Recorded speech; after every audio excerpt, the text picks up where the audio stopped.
नमस्कार मंडळी, मी संजय पवार. आपण पाहतात दिव्य ऊर्जा ज्योतिष प्रबोधन.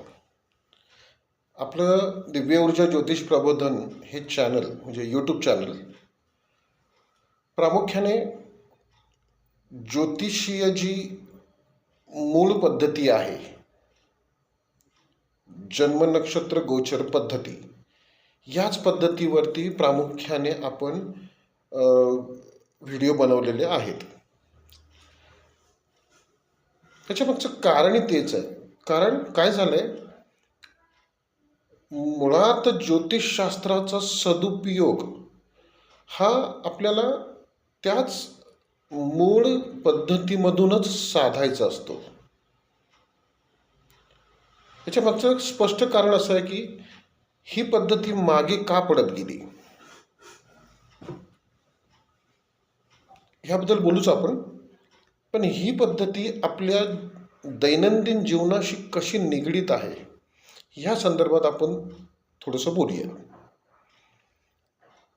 जन्मनक्षत्र गोचर पद्धतीमध्ये प्रामुख्याने काय पाहिलं जातं, तर जन्मनक्षत्र गोचरीमध्ये ग्रहांची तत्व, स्वभाव, गुणधर्म तीच, नक्षत्रांची स्वभाव, गुणधर्म, तत्व तीच, कार्यप्रणाली तीच. इथे आपण जन्मनक्षत्र गोचरीमध्ये प्रामुख्याने एकच मुद्दा हायलाईट करून घेतो की मला माझ्या जन्मनक्षत्राप्रमाणे विपत, प्रत्यय आणि वध हे कोण कोण ठरणार आहेत याच्यावरती कॉन्सन्ट्रेट केलं जातं किंवा याच्यावरतीच केंद्रित म्हणजे स्वतःला केलं जातं.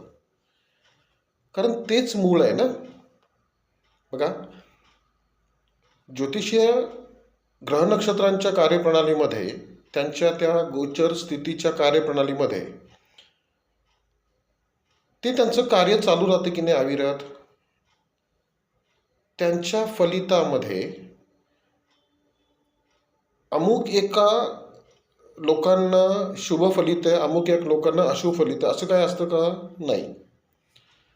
ते त्यांचं कार्य करतात. त्यांच्या ज्या कॉम्बिनेशन्स तयार होतात, कॉम्बिनेशन म्हणजे ग्रह, नक्षत्र चरण, राशी स्वामी, ह्या सगळ्यांचं जे एक कॉम्बिनेशन तयार होतं, एकत्रित जी सांगड जुळते, त्याच्यातूनच फलित निर्माण होतात की नाही. मग त्या फलिताचा नेमका प्रभाव प्रत्येकावर कसा होतो आणि प्रत्येकावर तो एकसारखाच होत नाही, तो प्रत्येकावर वेगवेगळ्या पद्धतीने होतो. आता याच्यातली एक गंमत तुम्हाला लक्षात घेता येईल, म्हणजे थोडंसं ज्योतिषाचं ज्ञान असेल तर तुमच्या लक्षात येईल ते. उदाहरण म्हणून आपण केतूचं जन्मनक्षत्र घेऊया. केतूचे जन्मनक्षत्र कुठली कुठली आहेत? मघा, मूळ आणि अश्विनी, मघा आणि मूळ. प्रत्येक म्हणजे अश्विनीला जी नक्षत्र येतात, म्हणजे अश्विनीच्या जन्मनक्षत्राच्या पुढे जी नक्षत्र येतात, म्हणजे आपण जन्मनक्षत्र गोचरीमध्ये नेमकं काय पाहतो, तर आपल्या जन्मनक्षत्रापासून पुढे येणाऱ्या 3ऱ्या, 5व्या आणि 7व्या नक्षत्र हे जे त्या नक्षत्राला अशुभ ठरणार असतं. म्हणजे त्या नक्षत्रांचा परिणाम त्यांना अशुभतेकडे घेऊन जाणार असतो किंवा अशुभ परिणाम घडण्याची शक्यता असते त्या नक्षत्राच्या सानिध्यामुळे. ओके. आता ह्याच्यामध्ये जन्मनक्षत्र जर पाहिलं तर अश्विनी जन्मनक्षत्र आपण म्हणजे घेऊया उदाहरण म्हणून. केतूचं घेऊया नक्षत्र. जरी केतूची 3 नक्षत्र असली तरी त्या तिन्ही नक्षत्रांच्या 3, 5, 7 मध्ये नेमका काय फरक येतो. कारण आत्ताच मी म्हटलं ना की कुठलंही ग्रह नक्षत्र सरसकट सर्वांना अशुभ किंवा शुभ ठरत नाही, तर त्यात देखील तफावत येते. कशी? अश्विनी नक्षत्राच्या पुढे येणारं 3रं नक्षत्र जे आहे ते कृतिका. कृतिका नक्षत्राचं तत्व आहे अग्नितत्व. त्यानंतर केतूचंच नक्षत्र मघा. मघा नक्षत्राच्या पुढे तिसरं येणारं नक्षत्र आहे उत्तरा फाल्गुनी. त्या उत्तरा फाल्गुनी नक्षत्राचं तत्व आहे वायुतत्व. लक्षात आलं? मग कुठल्याही जन्म नक्षत्राच्या पुढे येणारे 3, 5, 7 ही सरसकट सगळ्यांना सारखाच परिणाम दर्शवतील का?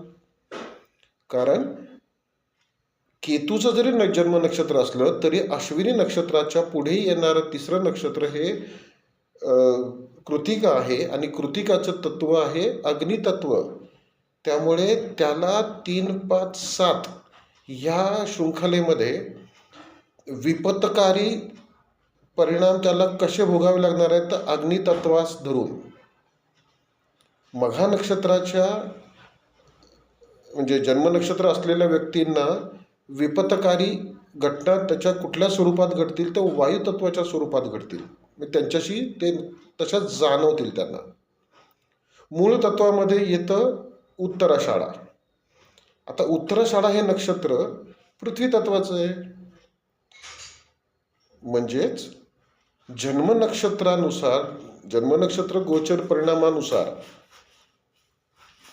प्रत्येक नक्षत्राला 3, 5, 7 हा जो म्हणजे इफेक्ट आहे, प्रभाव आहे, तो एकाच स्वरूपात असेल का? नाही ना. एक मुद्दा लक्षात आला.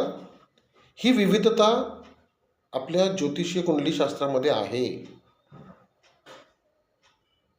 तसंच तुम्ही प्रत्येक नक्षत्राचं ते जे चरण आहे बघा, एका ग्रहाची जी 3 नक्षत्र आहेत त्या 3 नक्षत्रांच्या पुढे येणारी प्रत्येक 3रं, 5वं आणि 7वं नक्षत्र हे वेगवेगळ्या तत्वानुसार समोर येतं. म्हणजेच आपापलं जन्मनक्षत्र गोचर जसं फलित देते तसंच दिलं म्हणजे तसंच लाभणार आहे की नाही. प्रत्येकाची विपत, प्रत्यय आणि वध नक्षत्र ही वेगवेगळ्या तत्वाची येतात. सूक्ष्म आहे पण उघड आहे. उगाच का डोक्यामध्ये काहीतरी कल्पना घेऊन वावरायचं नाहीये. म्हणून जन्मनक्षत्र गोचर महत्वाची का ठरते? प्रत्येकाला त्याच्या जन्मनक्षत्रानुसार जी बैठक दिलेली आहे गोचर स्थितीची, म्हणजे 3रं विपत, 5वं प्रत्यय आणि 7वं वध, त्याचप्रमाणे त्यांना फलितांच्या शक्यतांच्या सामोरे जावं लागतं. इथे एकच आहे ना, आपण फक्त त्या अशुभतेला ओळखायचं असतं. तुम्ही तुमच्या आयुष्यामध्ये घडलेल्या कुठल्याही घटना प्रसंगाची म्हणजे ज्या दिवशी ती घटना घडली, अशुभते म्हणजे कसं, एखादा ॲक्सिडेंट झाला असेल, एखादं नुकसान झालं असेल, चोरी झाली असेल, किंवा आपण म्हणतो ना की निर्णय चुकीचा ठरला असेल, एखादी वस्तू खरेदी केली ती त्याला काय म्हणतो आपण, नादुरुस्त की म्हणण्यापेक्षा होतं ना आपल्याला ती नादुरुस्त म्हणता येणार, त्याला पण म्हणतो ना ती खराब लागली असेल आपल्याला, म्हणजे खराब आपल्याला आली असेल, डॅमेज पीस आला असेल. ह्या सगळ्या गोष्टी मागे हे आपलं जन्मनक्षत्र गोचर कसं दडलेलं आहे ते बघा. किंवा असंही तुम्ही करू शकता की समजा एखादा आपण आजारी पडलेलो आहोत आणि आजारी पडल्यानंतर ज्या दिवशी आपण डॉक्टरकडे जातो तो दिवस जर तुमच्या विपत्तिकारी असेल, प्रत्ययी असेल किंवा वधकारक असेल तर नक्कीच तुम्ही त्या आजारामध्ये वाहत जाता.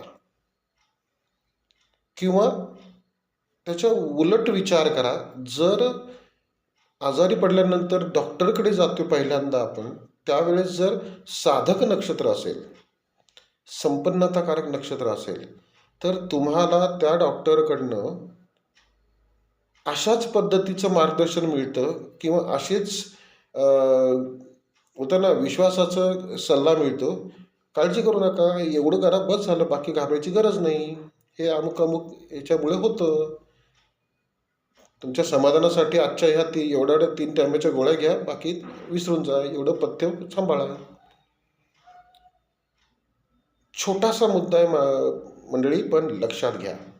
म्हणजे आपल्या जीवनाशी पावलोपावली दैनंदिन पातळीवरती ही आपली जन्म नक्षत्र गोचर कशी गाईडलाईन देत असते. हीच जन्म नक्षत्र गोचर आपल्याला आपल्या दैनंदिन जीवनात कुठल्या कुठल्या अशुभतेला टाळता येतं हे शोधत बसण्यापेक्षा जन्म नक्षत्र गोचर थेट सांगते की तुम्हाला माहिती आहे ना की विपत नक्षत्र, प्रत्यय नक्षत्र, वध नक्षत्र ही अशुभ ठरतात. तर त्या दिवशी कुठलं कार्य करायचंच नाही, कुठल्या नवीन वस्तू खरेदी विक्री करायची नाही, पैशाची देवाणघेवाण करायची नाही, एखादा कार्याचा निर्णय घ्यायचा नाही. घरगुती प्रश्न असतील, सामाजिक प्रश्न असतील, कौटुंबिक प्रश्न असतील, कार्यालयीन म्हणजे तुमच्या ऑफिसमधला तुमच्या कामकाजाच्या म्हणजे कामकाजाच्या विषयातील काही प्रश्न असतील, ते डिस्कशनच त्या दिवशी करायचं नाही. किंवा डिस्कशन जरी झालं असेल तर त्याच्यावरती निर्णय घेताना देखील तो दिवस जर तुम्ही पाहिलात. अजून एक चांगला मुद्दा आहे की टेंडर भरायचं असेल, लांब कशाला मंडळी, मोबाईल रिचार्ज मारायचं म्हटलं ना तरी त्यावेळेस देखील हे कामाला येतं बघा. आता तुम्हाला हसू येईल, तुम्ही म्हणाल की आता हे अतिशयोक्ती करतोय. रिचार्ज मारण्यामध्ये तो दिवस काय बघायचा आहे? बघा, तुम्ही तुमच्या वधकारी नक्षत्रावरती रिचार्ज मारून बघा, तुम्हाला त्या महिन्यातला रिचार्ज कसा संपला पटापट हे कळणार नाही तुम्हाला. शेवटी एका दिवसाचा म्हणजे सिंगल दिवसाचा छोटे त्याला काय म्हणतो आपण, ॲडिशनल पॅकेज घेतो ना आपण एका दिवसासाठी म्हणून इंटरनेट कनेक्शन, ते 60 रुपयाचं असतं, 50 रुपयाचं असतं, ते ॲडिशनल घ्यावं लागतं ना. ते नुकसानच झालं की नाही आपलं.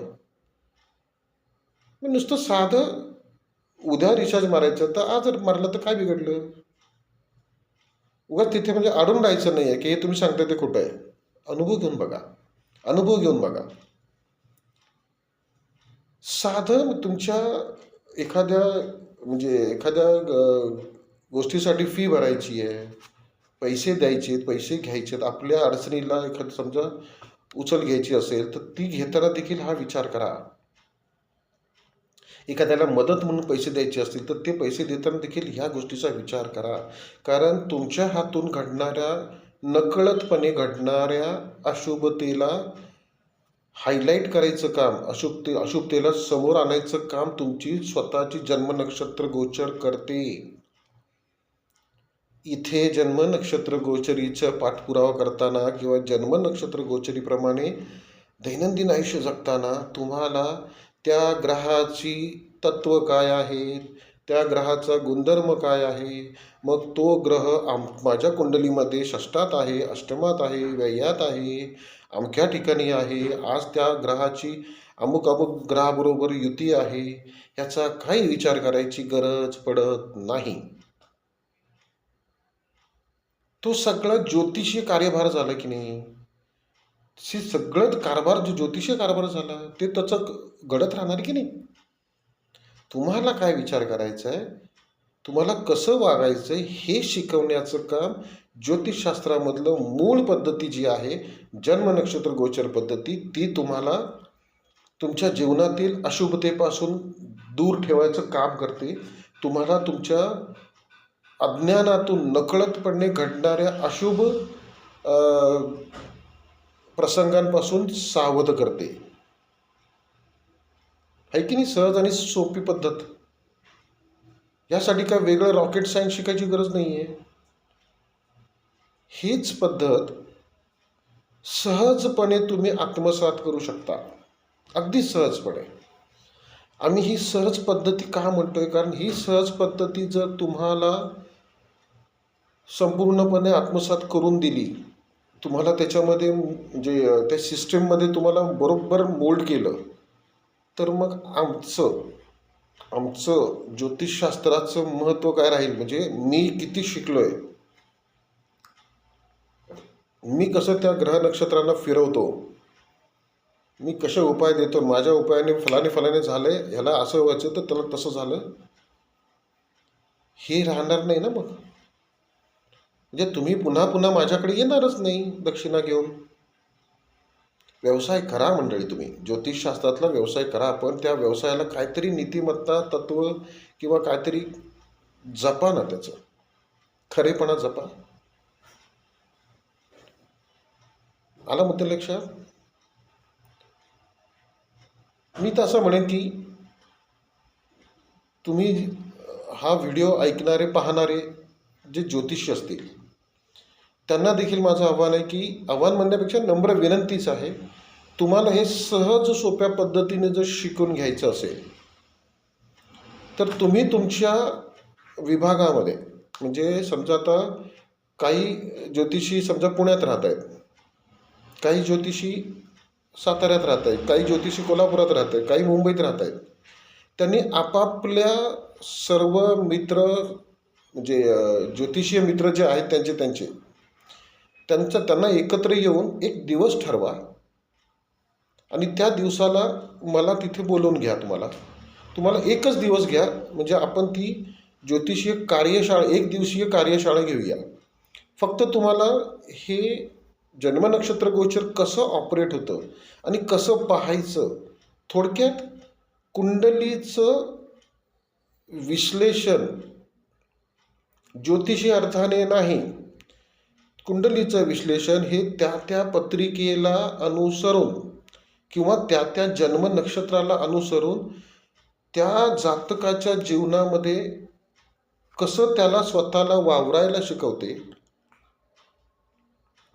हे तुमचं मार्गदर्शन करण्याची साधी सिंपल पद्धत तुम्हाला मी तिथे एका दिवसामध्ये शिकवून, म्हणजे तुम्हाला कशी पाहिजे ह्याचं नॉलेज किंवा मार्गदर्शन करण्यासाठी आनंदाने येईन. ह्याच्यामध्ये थोडंसं काही शिकायचं असेल तर काही खर्च आलाच ना. तो माझी अपेक्षा म्हणजे अशी फुगीर नाही आहे.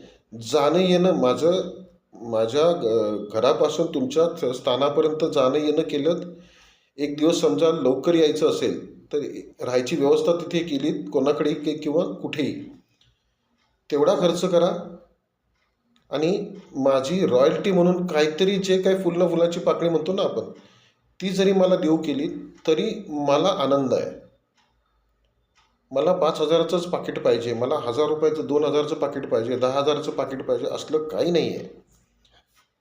तुम्ही तुमच्या शहरामध्ये, तुमच्या गावामध्ये सगळे तुमचे ज्योतिषीय मित्र जमा करा. तुम्ही एखादी जागा नक्की करा. आता जागा नक्की करण्यामध्ये देखील इतकी सहजता आहे ना. प्रत्येक विभागामध्ये, प्रत्येक शहरामध्ये, गावामध्ये शाळा असतेच की नाही. त्या शाळेला रविवारची सुट्टी असते. तर रविवारच्या सुट्टीच्या दिवशी तुम्ही त्या शाळेचा हॉल किंवा एखादा मोठा वर्ग जरी राखून ठेवलात ना, आणि जे काय थोडेसे 500-1000 रुपये त्या शाळेला तुम्ही वेलफेअर फंडासाठी देऊ केलीत, तर त्या एका दिवसासाठी शाळा आपल्याला रूम म्हणजे उपलब्ध करून देतात. आणि आपल्याला एकाच दिवसासाठी पाहिजे, दिवसभरासाठी. पहिलं सेशन आणि दुसरं सेशन मध्ये प्रत्येकानं आपापले सगळे एकाच जवळच्याच एरियातले असल्यामुळे खाणं पिणं चहा नाश्त्याचं वगैरे आपण सोय करू शकतो. म्हणजे तुम्हाला ती करावी लागेल. आणि ह्या सर्वासाठी तुम्ही एक अल्पशी फी तुमच्यामध्ये लागू करून घ्या ना. जर प्रत्येकानं 200-200 रुपये काढले आणि 20 लोक आली ते किती रुपये झाले तेव्हा? शाळेला तुम्ही 1,500 होते आणि चहा नाश्त्याला असे प्रत्येकाला किती लागतात? शांतपणे विचार करा. ह्या सगळ्या ह्याच्यासाठी मी तारखा ठरवून त्या शहरामध्ये मी येऊन हे सांगण्यासाठी तत्पर आहे. फक्त तुम्ही त्याचा फायदा घ्या, म्हणजे त्याचा सदुपयोग सारा. आलं लक्षात?